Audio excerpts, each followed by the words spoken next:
வணக்க மக்களே, நாம இந்த ஆரோக்கியமான எச்சரிக்கை பதிவில் சிறுநீரக செயலிழப்பின் ஆரம்ப கட்ட பொதுவான அறிகுறிகளை பற்றி நம்ம விளக்கமாக தெரிந்து கொள்ள போகிறோம். இந்த பதிவு எதுக்கு அப்படின்னா, இந்த அறிகுறிகள் உங்களுக்கு முன்னாடியே தென்படும் போதே நீங்கள் சிறுநீரக செயலிழப்பிலிருந்து உங்களை விடுவித்துக் கொள்ளலாம். அதுக்காக தான் இந்த பதிவு. முதல்ல சிறுநீரக பாதிப்பு எந்த அளவுக்கு டேஞ்சர், இது யாரையெல்லாம் இந்த சிறுநீரக பாதிப்பு தாக்குது அப்படின்னு நம்ம தெரிஞ்சுக்குவோம். சிறுநீரக பாதிப்பு வயதானவர்களுக்கு மட்டும்தான் வருதுன்னு பார்த்தோம்னா, இளைஞர்களுக்குமே இப்போ அதிகரிக்க ஆரம்பிச்சிச்சு. பொதுவாக இது ஏன் அனைவருக்குமே பரவுது அப்படின்னா, முன்னாடியே ஏன் தடுக்க முடியல அப்படின்னா, இது முதல்ல சிறுநீரகம் பாதிப்படைஞ்சது அப்படின்னா அறிகுறிகளை தென்படுத்தாது. அந்த அறிகுறிகள் நமக்கு லேட்டா தான் தெரிய ஆரம்பிக்கும். ஸோ லேட்டா அறிகுறிகள் தெரியும் போது அதுக்கான சிகிச்சைகளையும் தாமதம் ஏற்படும் போது நம்முடைய உயிரையே பாதிக்கக்கூடிய அளவுக்கு அது ஒரு மிகப்பெரிய பாதிப்பாக நமக்கு வந்துடும். அதனால தான் நம்ம ஒரு சில பொதுவான அறிகுறிகள் தென்படும் போதே கிட்னி ஃபெயிலியர் ஆயிருக்கு அப்படின்றத செக் பண்ணிக்கிட்டோம் அப்படின்னா உடனே அதுக்கான சிகிச்சைகளை மேற்கொண்டு நலமடைந்து கொள்ளலாம். அந்த அறிகுறிகளை நம்ம விளக்கமாக தெரிந்து கொள்வோம். வாங்க அதை பற்றி பார்க்கறதுக்கு முன்னாடி இந்த வீடியோவுக்கு மட்டும் ஒரு லைக் கொடுத்துட்டு இந்த தகவலை உங்களுக்கு தெரிஞ்சவங்களுக்கும் ஷேர் பண்ணிடுங்க. ஏன்னா இது அவங்களுக்கும் பயனுள்ளதாக இருக்கக்கூடிய ஒரு ஆரோக்கியமான பதிவு தான். இது போன்ற அப்டேட்ஸ்களை நீங்கள் தொடர்ந்து பார்க்கறதுக்கு நம்முடைய ஹெல்த் நியூஸ் தமிழ் சேனலை மறக்காம சப்ஸ்கிரைப் பண்ணி வச்சுக்கோங்க. பக்கத்தில் இருக்கக்கூடிய பெல் பட்டனையும் கிளிக் பண்ணி ஆல் அப்படின்ற ஆப்ஷனையும் செட் பண்ணி வச்சுக்கிட்டீங்க அப்படின்னா நாங்கள் போடக்கூடிய எல்லா அப்டேட்ஸும் உங்களுக்கு நோட்டிஃபிகேஷன் அடிக்கடி சேரும். சரி வாங்க மக்களே, இப்போ வீடியோக்குள்ளே போயிடலாம். அதீத சோர்வு மற்றும் கவனமின்மை, உங்களுக்கு கிட்னி ஃபெயிலியர் ஆயிருந்ததுன்னா இந்த அறிகுறிகள் தென்படும். இது இருக்கான்றது செக் பண்ணிக்கோங்க. சிறுநீரகத்தினுடைய செயல்பாடுகளில் தொய்வு ஏற்படும் போது உடலினுடைய நச்சுக்கள் மற்றும் அசுத்தங்கள் இருந்துச்சு அப்படின்னா அது சுத்திகரிக்கப்படாம ரத்தத்தில் கலந்துரும். ஏன்னா சிறுநீரகத்தினுடைய ஆரோக்கியமான செயல்பாடு என்னன்னு கேட்டீங்கன்னா, நம்ம உடல்ல இருக்கக்கூடிய கழிவுகளை சிறுநீர் வழியாக வெளியேற்றுறது தான். அந்த வேலை தடைபடும் போது என்ன ஆகும்னா கழிவுகள் அப்படியே நமக்கு வெளியேறாம ரத்தத்தில் போயிட்டு கலந்துரும். இதனால அனீமியா என்று சொல்லக்கூடிய ரத்த சோகை நோய் ஏற்பட்டு நீங்க எப்போதுமே அதீத சோர்வாகவும் உங்களை பலவீனமாகவும் உணர்வீங்க. கடுமையான கவனமின்மை அந்த அறிகுறிகள்லாம் உங்களுக்கு தென்பட ஆரம்பிக்கும். எந்த விஷயத்திலுமே கவனம் செலுத்த முடியாத நிலை தான் அது. இதனால பார்த்தீங்கன்னா மயக்கம், குமட்டல், தலைவலி, வாந்தி, உடல் வலி, உடல் பலவீனம், இந்த மாதிரி ஸ்ட்ரெஸ், டென்ஷன், டிப்ரெஷன் நிறைய உங்களுக்கு இருக்கும். சோர்வாக இருக்கும், உடல் வலிக்க ஆரம்பிக்கும். இது மாதிரி இருந்துச்சு அப்படின்னா நீங்கள் உடனே செக் பண்ணிக்கிட்டு இது கிட்னி ஃபெயிலியராக இருந்ததுன்னா அதுக்கான மருத்துவ பரிசோதனைகள் செய்து கொண்ட உடனேயே மருத்துவ சிகிச்சைகளை பெற்றுக்கொண்டு நலமடைந்து கொள்வது நல்லது. தாமதிக்கக்கூடாது. உங்களுக்கு தூங்குவதில் சிரமம் ஏற்படக்கூடிய இந்த அறிகுறி இருக்கா பாருங்க. பொதுவாக இந்த அறிகுறிகள் கிட்னி ஃபெயிலியர் ஆனவங்களுக்கு இருக்க ஆரம்பிக்கும். சிறுநீரகம் நச்சுக்களை சரியாக வடிகட்டி சிறுநீர் வழியாக வெளியேற்றாம ரத்தத்தில் தேக்கும் போது அது தூக்கத்தையுமே பாதிக்கும். அப்போ அதோடு உடல் பருமன் மற்றும் நாள்பட்ட கிட்னி ஃபெயிலியர், அந்த சிறுநீரக நோய்க்கு இது உங்களுக்கு வழிவகுக்குங்க. அப்படி சிறுநீரக நோய் உங்களுக்கு ஏற்பட்டுச்சுன்னா உங்களுக்கு தூக்கமின்மை பிரச்சனையுமே இருக்கும். ஸோ இந்த அறிகுறிகள் மட்டும் சிறுநீரகம் பாதிக்கப்பட்டவர்கள் எல்லாருமே காமனாக கூறக்கூடிய ஒரு பொதுவான பிரச்சனையாக இருக்கு. அதாவது சிறுநீரகம் உங்களுக்கு ஃபெயிலியர் ஆயிருக்கு, கிட்னி ஃபெயிலியர் ஆயிருக்கு அப்படின்னா அனைவருக்கிட்டமே நீங்க போயிட்டு உங்களுக்கு பொதுவாக எந்த அறிகுறி அதிகமாக தென்படுதுன்னு கேட்டீங்கன்னா உங்களுக்கு தூங்குவதில் அதிகமாக கொஞ்சம் சிரமம் இருக்குங்க அப்படின்னு தான் சொல்லுவாங்க. ஏன்னா இது காமனாக இருக்கக்கூடிய அறிகுறியாக இருக்கு. ஏன்னா ஒரு ஆரோக்கியமான சிறுநீரகம் கழிவுகளை சிறுநீர் வழியாக நமக்கு வெளியேற்றணும். அப்படி வெளியேற்ற முடியாமல் போகும்போது என்ன ஆகும்னா அந்த கழிவுகள் ரத்தத்தில் தேங்கும் போது தூக்கத்தையுமே பாதிக்கும். நச்சுக்கள் நம்மளுடைய உடம்புல கலந்துரும். அதனால தான் தூக்கமின்மை நமக்கு ஏற்படும், தூங்குவதில் சிரமம் உண்டாகும். ஸோ இந்த மாதிரி இருந்ததுன்னா நீங்கள் உடனே கவனமாக பரிசோதனை செய்து கொண்ட உடனே மருத்துவ பரிசோதனை முடிந்த உடனே பார்த்தீங்கன்னா நீங்கள் சிகிச்சைகளை பெற்றுக்கொண்டு நலமடைந்து கொள்ளணும். வறண்ட மற்றும் அரிக்கக்கூடிய சருமம் உங்களுக்கு தென்படுதான் பாருங்க. இது சிறுநீரக செயலிழப்பினுடைய ஆரம்ப கட்ட அறிகுறியை தான் உங்களுக்கு சுட்டி காட்டுது. உடல்ல தேவையற்ற நீர், நச்சுக்களை வெளியேற்றுவது தான் ஒரு ஆரோக்கியமான சிறுநீரகத்தினுடைய வேலை. இந்த வேலை சரியாக நடந்துச்சு அப்படின்னா ரெட் பிளட் செல்ஸ், ரத்த சிகப்பணுக்கள் உங்களுக்கு புதுசாக உருவாகும். எலும்பு ஆரோக்கியம் மேம்படும். அதோடு உடல்ல மினரல் சத்துக்களினுடைய தேக்கம் சீரான அளவில் இருக்கும்.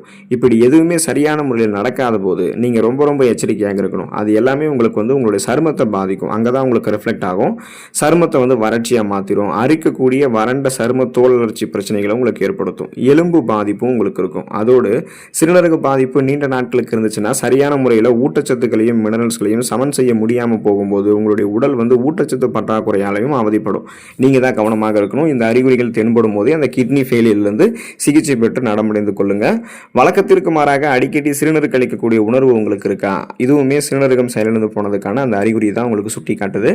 நீங்க அடிக்கடி சிறுநீர் கழிக்கிறீங்க, அதுவும் இரவு நேரங்களில் குறிப்பாக அதிகமாக சிறுநீர் கழிக்க தோணுது அப்படின்னா அது சிறுநீரக பாதிப்பினுடைய அறிகுறி தான். அதாவது இது எதனால உங்களுக்கு ஏற்படுதுன்னா அந்த சிறுநீரகத்தினுடைய வடிகட்டக்கூடிய செயல்திறன் தடைபடும் போது, இந்த கெப்பாசிட்டி அதுக்கு குறையும் போது, தடைபடும் போது அடிக்கடி இந்த சிறுநீர் வெளியேற்றணும் அப்படின்னு சொல்லக்கூடிய அந்த ஃபீல் உங்களுக்கு தோணும். சில நேரங்களில் சிறுநீரக தொற்று இன்ஃபெக்ஷன்ஸ் உங்களுக்கு ஏற்பட்டிருந்தாலுமே இந்த மாதிரி இருக்கும். இப்போ பொதுவாக வழக்கத்திற்கு மாறாக அடிக்கடி சிறுநீர் கழிக்கிறவங்க காமனாக யாருன்னு பார்த்தீங்கன்னா ரத்தத்தில் சர்க்கரையினுடைய அளவு அதிகரிக்கப்பட்டு சர்க்கரை வியாதியால் அவதிப்படுபவர்கள்லாம் பார்த்தீங்கன்னா அந்த சிறுநீரகம் அவங்களுக்கு செயலிழந்து போயிடுறதால குறிப்பாக அவங்களுக்கும் அடிக்கடி சிறுநீர் கழிக்கணும் அப்படின்ற எண்ணம் இல்லாமல் இருக்கும். ஸோ ரெண்டுத்தையுமே நீங்கள் வந்து செக் பண்ணி பார்த்துக்கலாம். பிளட்டில் சுகருடைய அளவு எந்த அளவுக்கு இருக்குது, கிட்னி எதனா ஃபெயில் ஆயிருக்கா, அதனால தான் வழக்கத்திற்கு மாறாக நம்ம அடிக்கடி சிறுநீர் கழிக்கக்கூடிய அந்த உணர்வு நமக்கு தோணுதா அப்படின்னு நீங்கள் தான் செக் பண்ணிக்கணும். அப்படி இருந்துச்சுன்னா தாமதிக்காமல் சிகிச்சைகளை மேற்கொண்டு நலமடைந்து கொள்ளுங்கள். லேட் ஆக்கிடாதீங்க. சிறுநீரில் ரத்தம் கசிதல் உங்களுக்கு சிறுநீரகம் செயலிழந்து போனதுக்கான ஆரம்பகட்ட அறிகுறியாக பார்க்கப்படுதுன்றதை நீங்கள் தெரிஞ்சுக்கோங்க. ஏன்னா ஒரு ஆரோக்கியமான சிறுநீரகம் என்ன பண்ணணும் அப்படின்னா ரத்தத்தில் இருக்கக்கூடிய நச்சுக்களை மட்டும்தான் சுத்தம் பண்ணணும். அந்த நச்சுக்களை வந்து வெளியேற்றணும், ரத்த செல்களை வந்து பாதுகாக்கணும். ஆனால் அந்த நச்சுக்களை மட்டும் வந்து உங்களுக்கு சிறுநீர் வழியாக வெளியேற்றாமல் சிறுநீரகத்தில் வரைய வடிகட்டக்கூடிய செயல்திறன் தடைபடும் போது சிறுநீர் வழியாக ரத்த செல்களை அது கசிய வைக்கும். அப்படி சிறுநீர் வந்து நீங்கள் கழிக்கும் பொழுது ரத்தம் வந்து உங்களுக்கு சேர்ந்து வருவது போல தென்பட்டுச்சுன்னா நீங்கள் எச்சரிக்கையாக உடனே மருத்துவர் அணுகணும். இது வந்து சிறுநீரக புற்றுநோய், அதாவது உங்களுக்கு வந்து அந்த கிட்னி வந்து கேன்சர் இருக்கிறதுக்கு சான்சஸ் இருக்குது. அதே போல் சிறுநீரக கற்கள் கிட்னி ஸ்டோன்ஸ் இருக்கிறதுக்கு அல்லது கிட்னி இன்ஃபெக்ஷன் சிறுநீரக தொற்று பாதிப்பு இருந்தாலுமே சிறுநீரோட உங்களுக்கு ரத்தம் கலந்து வெளியேற ஆரம்பிக்கும். இது வந்து ஒரு கிரிட்டிக்கலான சுச்சுவேஷனை உங்களுக்கு வந்து சுட்டி காட்டுது. நீங்கள் ஒரு அபாயகரமான நிலையில் இருக்கீங்கன்றது அர்த்தம். இருந்தாலும் நீங்கள் பயப்படக்கூடாது, பீதி அடையக்கூடாது. உடனே மருத்துவர் அணுகி சிகிச்சைகளை மேற்கொண்டு நலமடைந்து கொள்ளணும். நுரையுடன் சிறுநீர் வெளியேறுதல் அதுவுமே உங்களுக்கு கிட்னி ஃபெயிலியர் ஆனது தான் சுட்டி காட்டுது. நீங்கள் கவனமாக இருக்கணும். இப்போ நீங்கள் வந்து சிறுநீர் கழிக்கும் போது நுரைத்து வருது அப்படின்னா அதில் வந்து புரோட்டீன் கலந்துருக்கு அப்படின்றது அர்த்தம். இது கிட்டத்தட்ட எப்படி இருக்கும் அப்படின்னா முட்டையை வந்து ஸ்கிராம்பிளிங் செஞ்ச தோட்டத்தில் இருக்கும். இதுக்கு காரணம் என்னன்னா சிறுநீரில் வரக்கூடிய அந்த புரோட்டீன் நுரையானது முட்டையிலுமே காணப்படும். அதனால தான் நுரைத்து சிறுநீர் வந்து உங்களுக்கு வெளியேற ஆரம்பிக்கும். நுரைத்து சிறுநீர் வெளியேறும் போது உங்களுக்கு கண்களை சுற்றிய வீங்கிய தோற்றமும் தென்படலாம். நுரை பொங்கி சிறுநீரகத்தில் புரோட்டீன் வெளியேறுவது சிறுநீரக பாதிப்பினுடைய ஆரம்பகட்ட அறிகுறியாக இருக்கு. ஸோ அப்படி உங்களுக்கு சிறுநீரகம் அதிக அளவிலான புரோட்டீனை வெளியேற்றுது அப்படின்னா அது உங்களுக்கு எங்கே ரெஃப்ளெக்ட் ஆகும் அப்படின்னா எக்ஸ்ட்ரா அறிகுறியாக கண்களை சுற்றியது போல கண்களை சுற்றி வீங்கியது போல ஒரு தோற்றம் இருக்கும். பஃபிங்கான ஐஸ் உங்களுக்கு தென்படும். கண் வறட்சி கூட ஏற்படலாம். அப்போ நுரைத்து சிறுநீர் வெளியேறுவதோட சேர்த்து கண்களை சுற்றிய வீங்கிய தோற்றமும் இருக்கிறது ஒன்றுக்கொன்று தொடர்புடைய அறிகுறிகள் தான். இது இருக்கும்போது நீங்கள் சிகிச்சைகளை பெற்றுக்கொண்டு நலமடைந்து கொள்ளுங்க. சாதாரணமாக அதை வந்து விட்டுறாதீங்க. கணுக்கால்களில் உங்களுக்கு ஏதாவது வீக்கங்கள் ஏற்பட்டிருக்கான் பாருங்கள், அந்த மாதிரி இருந்ததுன்னா அதுவுமே கிட்னி ஃபெயிலியர் ஆனதுக்கான சிம்டம்ஸ் தான் அப்படின்றத தெரிஞ்சுக்கோங்க. சிறுநீரகம் செயலிழப்பு ஏற்பட்டிருந்ததுன்னா சோடியம் வந்து அதிக அளவில் தேங்கி கால்கள் மற்றும் பாதங்கள் எல்லாமே வீங்க ஆரம்பிக்கும். இதனால தான் கணுக்கால்களில் வீக்கம் ஏற்படும். சிறுநீரகம் செயலிழந்தால் மட்டும் கிடையாது, உங்களுக்கு ஏதாவது இந்த ஹார்ட் அட்டாக் பிரச்சனை இருக்குது, இதயம் தொடர்பான பிரச்சனை இருக்குது, கல்லீரல் பிரச்சனை இருக்குது, அல்லது நாள்பட்ட கால் நரம்பு பிரச்சனை ஏதாவது இருக்குது அப்படின்னாலுமே இதில் எந்த ப்ராப்ளம் இருந்தாலுமே கால் வீங்க தான் ஆரம்பிக்கும். ஸோ நீங்கள் என்ன செக் பண்ணணும் அப்படின்னா இது வந்து மற்ற ப்ராப்ளத்தால் கால்கள் வீங்கி இருக்கா இல்லை கிட்னி ஃபெயிலியர் ஆனதால உங்களுக்கு இந்த நச்சு கழிவுகள்லாம் அந்த சோடியத்தினுடைய அதிக அளவு தேங்கி கணுக்கால்கள் பாதங்கள் வீங்கி இருக்கான்றதை நீங்கள் செக் பண்ணிக்கிட்டு உடனே வந்து அதுக்கான மருத்துவ பரிசோதனை முடிந்த உடனே வந்து பார்த்தீங்கன்னா சிகிச்சைகளை பெற்றுக்கொண்டு நலமடைந்து கொள்ளணும். தாமதிக்கக்கூடாது. பசியின்மை உங்களுக்கு ஏற்படுதா பாருங்கள், அந்த மாதிரி இருந்ததுன்னா அதுவுமே கிட்னி ஃபெயிலியர் ஆனது தான் உங்களுக்கு வந்து சுட்டி காட்டுது. சிறுநீரக பாதிப்பினுடைய பொதுவான அறிகுறியாக பசியின்மையும் இருக்குது. ஸோ இந்த பசியின்மை எதனால் ஏற்படும் அப்படின்னா இப்போது நச்சு கழிவுகள் வந்து பார்த்தீங்கன்னா சிறுநீர் வழியாக நம்மளுடைய உடலை விட்டு வெளியேறி இருக்கணும். அது வெளியேறாமல் நமக்கு வந்து அந்த சிறுநீர் வழியாக நச்சுக்கள் வெளியேறல அப்படின்னா அந்த நச்சுக்களினுடைய தேக்கம் அதிகரிக்கும் போது இயல்பாகவே பசியின்மை அப்படின்றது உங்களுக்கு ஏற்படும்.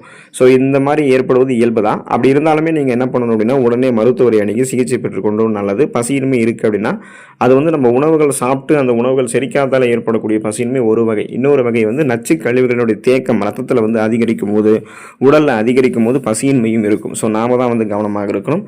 தசைப்பிடிப்பு உங்களுக்கு வந்து ஏற்பட்டிருக்கா பாருங்கள், அந்த மாதிரி ஏற்பட்டதுன்னா அதுவுமே கிட்னி ஃபெயிலியர் சிறுநீரகம் செயலிழந்து போனதுக்கான ஆரம்பகட்ட அறிகுறி தான் உங்களுக்கு சுட்டி காட்டுது அப்படின்றது அர்த்தம்.